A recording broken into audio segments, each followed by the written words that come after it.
Ok, donc maintenant qu'on a posé les bases, je fais cette vidéo pour t'expliquer comment réussir la méthode. Tu vas voir que c'est ultra important que tu la regardes parce que c'est une question de mindset. Et justement, je pense que si tu es ici, à ce moment où tu regardes cette vidéo, c'est que ta principale problématique, ton plus gros challenge, c'est l'acquisition de clients. C'est-à-dire qu'aujourd'hui, tu as sûrement besoin d'aller chercher de nouveaux clients, de développer ton portefeuille et de faire en sorte qu'ils restent pour aller trouver de la stabilité. C'est-à-dire que même si tu as une base de clients existante, aujourd'hui, tu es sûrement dépendant du bouche à oreille, du coup, ce qui fait que tu as une activité en dents de scie, comme j'ai pu en parler dans d'autres vidéos. Et finalement, ce qui va faire la différence, c'est de prendre les bonnes décisions. Donc, j'ai mis une petite illustration ici que je trouve intéressante parce que si tu es sur cette vidéo, c'est que sûrement tu te poses la question de comment est-ce que tu vas faire cette acquisition client. Tu vas chercher des solutions, tu vas peut-être imaginer faire de la publicité, recruter un commercial, faire une campagne mail, acheter du meilleur matériel, etc. etc. en fait. Et en gros, tu vas tout faire pour éviter ce dont on a vu justement dans la précédente vidéo, les deux choses à focus qui sont, si je le rappelle, multiplier les discussions, c'est-à-dire être visible, vraiment échanger avec un maximum de personnes. Et la deuxième chose, réussir à vendre. C'est les deux seules choses sur lesquelles tu dois focus. Et volontairement, je ne l'ai pas mis ici parce que généralement, et c'est ça qui est assez intéressant, c'est que quand une chose va nous faire peur, on va tout faire pour la mettre un petit peu sous le tapis. On va trouver tout un tas de stratagèmes pour éviter et aller dans d'autres directions que ce qui nous fait peur. Alors qu'en fait, la peur, il faut la voir comme une boussole. C'est-à-dire qu'aujourd'hui, si tu as peur de devenir un peu un commercial, de faire des ventes, d'aller démarcher à froid des personnes, de prendre le téléphone, etc., c'est totalement normal. C'est hyper important de poser ça ici parce que c'est ce qui va définir la suite des étapes. C'est-à-dire qu'en fait, si tu as peur, c'est normal. Clairement, je veux te partager ça, mais la première fois que j'ai dû passer à la télé, sur un plateau télé que j'étais interviewé, j'ai eu très peur. La première fois que j'ai dû pitcher en fait une offre devant une réunion, une assemblée de 15 personnes, un codir, j'ai eu peur aussi. La première fois que j'ai dû me médiatiser sur les réseaux sociaux, j'ai eu peur. En fait, tout ce que j'ai fait qui justement nécessitait d'avoir peur m'a amené dans une bonne direction.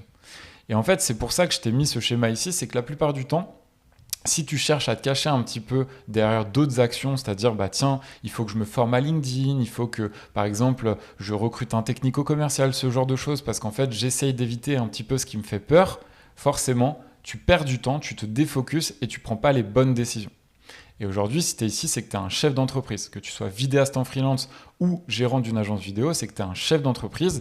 Et ce qu'il faut faire, c'est réussir à prendre les bonnes décisions. Et forcément, encore une fois, on en revient à la peur.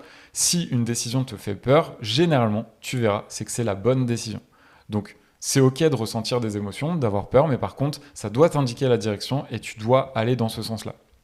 Donc déjà, si on doit résumer sur ce que je viens de dire, n'oublie pas, tu dois te focus sur les deux choses qui te font peur actuellement. T'inquiète pas, je vais te montrer dans les autres vidéos exactement la méthode justement pour réussir à avancer sur la partie commerciale, à multiplier justement les discussions avec les personnes et à réussir à vendre. Même si ça fait peur, tu verras que tu seras encadré, tu vas comprendre comment ça fonctionne et ça, ce sera rassurant.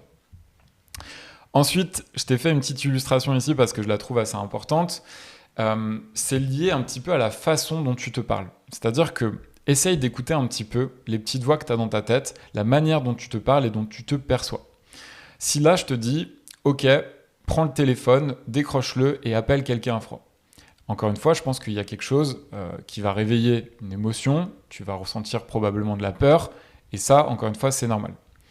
Maintenant, ce qui est assez intéressant, c'est d'observer toutes les pensées plutôt négatives, on va les appeler, c'est-à-dire les croyances limitantes qui vont arriver au moment donné où tu vas te dire ça.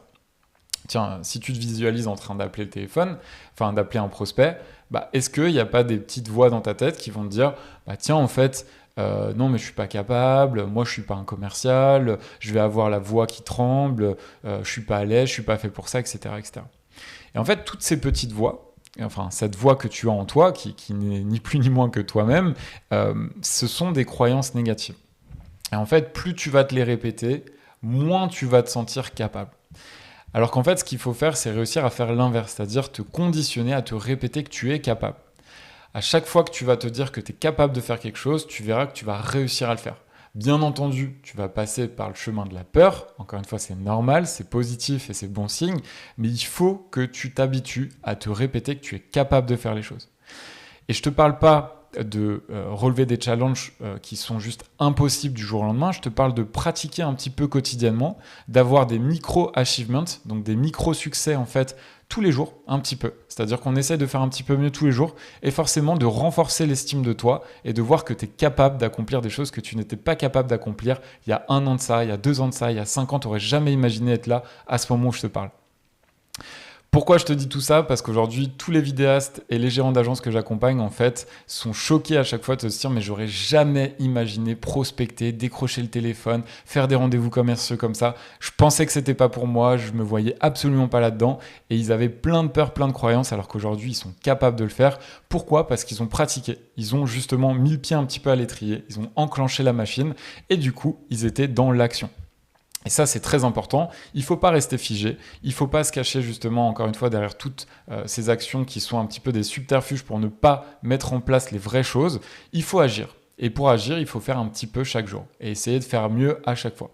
Je sais que tout ça, et je veux vraiment pas me positionner comme un moralisateur, mais tout ça, ça reste des vrais conseils de vie qui sont ultra importants. Moi, ça a changé totalement mon mindset. C'est ce qui m'a permis en tout cas de développer l'agence, d'aller chercher des objectifs vraiment que je pensais inatteignables. Et tout ça, c'est parce qu'en fait, j'ai fait quotidiennement un petit peu plus que la veille en fait. Donc voilà pourquoi j'insiste et je m'attarde sur ces choses-là. Tu es capable de faire beaucoup plus que ce que tu ne penses. Et en fait, pour ça, il faut que tu pratiques, que tu agisses, que tu mettes un petit peu le pied à l'étrier à chaque fois, que tu fasses mieux chaque jour.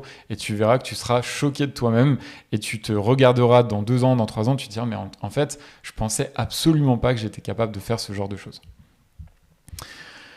Ensuite, très important, mais ça, c'est aussi une leçon que je voulais te partager, c'est que le meilleur investissement que tu puisses faire, c'est un investissement sur soi. C'est-à-dire, en fait, pour ma part, j'ai tout un tas de business, j'ai investi dans l'immobilier, dans la santé, dans la crypto, enfin bref, j'ai fait tout un tas d'investissements. Et en fait, le meilleur investissement que j'ai pu faire, c'est d'investir sur moi.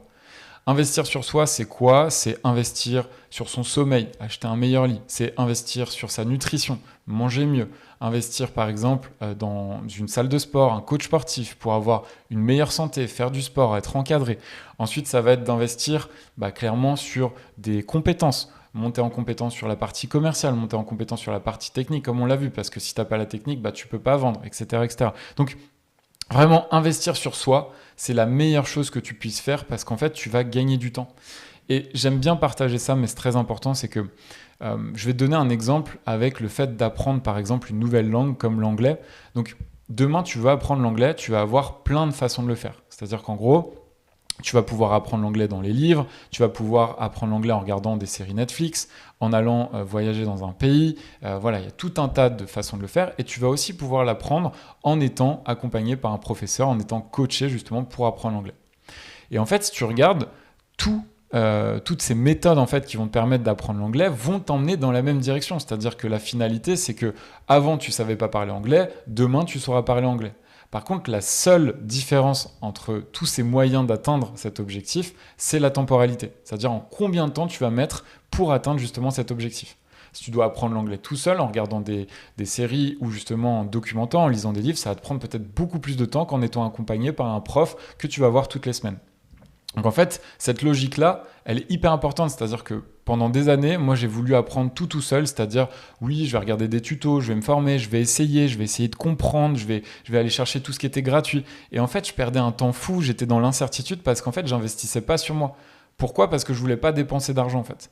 Et quand j'ai compris qu'en fait, investir sur soi, c'est-à-dire dépenser de l'argent, ça me permettait de gagner un temps fou, forcément, ça a fait la différence. Et aujourd'hui, ça, c'est pareil pour tous les êtres humains sur Terre. Le temps est compté, quoi qu'il en soit. L'horloge continue de tourner. Et forcément, si tu es capable d'investir sur toi, tu vas gagner du temps, tu vas développer ton business, tu vas aller beaucoup plus vite que les autres. Et du coup, derrière, tu vas avoir de la rentabilité sur cet investissement et forcément te développer. Donc voilà pourquoi je voulais faire une petite aparté là-dessus.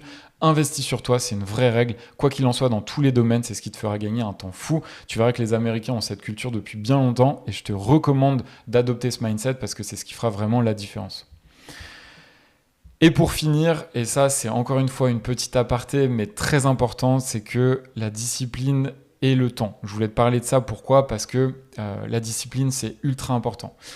En gros, moi j'ai toujours eu, quand j'étais plus jeune, ce comportement où je me disais J'aime pas la routine, j'aime bien un petit peu me laisser porter, je verrai au jour le jour, j'aime pas les règles, etc. C'est pour ça que je veux me lancer en tant que freelance, je veux être libre, tout ça, tout ça. Et en fait, du coup, tout ça, paradoxalement, j'avais pas de discipline en fait. Je me disais, ok, ouais, j'ai envie de me laisser aller, j'ai envie de vivre au jour le jour, donc en fait, la discipline, c'est quelque chose qui m'emmerde. À partir du moment où j'ai commencé à avoir une discipline militaire, que j'ai implémenté des choses, que j'ai mis en place tout un tas de choses, et je vais t'en parler juste après, j'ai pu gagner un temps fou sur toute ma vie. C'est-à-dire qu'en fait, j'ai pu récupérer un temps monumental parce que j'étais discipliné. Et aujourd'hui, les élèves avec qui je parle dans l'accompagnement sont toujours choqués du temps que j'alloue au travail. C'est-à-dire qu'aujourd'hui, le travail, ça reste une de mes passions, forcément, parce que j'adore ce que je fais, j'adore développer des business, mais j'ai un temps fou pour moi, c'est-à-dire que j'ai du temps libre, je peux faire tout un tas de choses avec mes amis, avec ma famille, le week-end, etc. Je peux arrêter de travailler pendant 2 semaines, tout ça, ça tourne en fait. Pourquoi ? Parce que je suis ultra discipliné. Et en parlant de discipline, sans rentrer dans des choses un peu bullshit, tu verras, tu apprendras à me connaître au fur et à mesure des vidéos. Je mets en place tout un tas de choses, c'est-à-dire que je me lève, je prends une douche froide, je vais marcher, je fais une diète, je fais du sport, je fais tout un tas de choses avant de commencer ma journée en fait. Et après, j'attaque, je fais ma partie commerciale, je fais 1 heure de commercial tous les jours et j'enclenche ma journée, etc., etc. en fait. Et c'est ce qui fait qu'aujourd'hui, je suis capable, du coup, de me libérer un temps maximum pour avoir tout un tas de choses et profiter de la vie à côté, en fait. Et donc, la discipline, en fait, on pense souvent que c'est une prison dorée, qu'on va s'enfermer dans quelque chose, alors qu'en fait, la discipline, c'est ce qui va te permettre de récupérer un temps fou parce que tu auras compartimenté et ultra bien organisé ta routine de vie. Donc encore une fois, c'est un vrai conseil de vie, un vrai conseil de mindset. Mets en place des routines, fais en sorte d'avoir une discipline, sois difficile avec toi-même pour obtenir des belles choses et récupérer du temps. Parce que ça, il n'y a rien de plus précieux. Récupérer du temps pour pouvoir enfin vivre de ta vie, profiter de ta liberté aussi. Parce qu'à côté de tout ça, tu as ton activité qui se développe, qui génère du cash. Et forcément, derrière, tu peux profiter de la vie.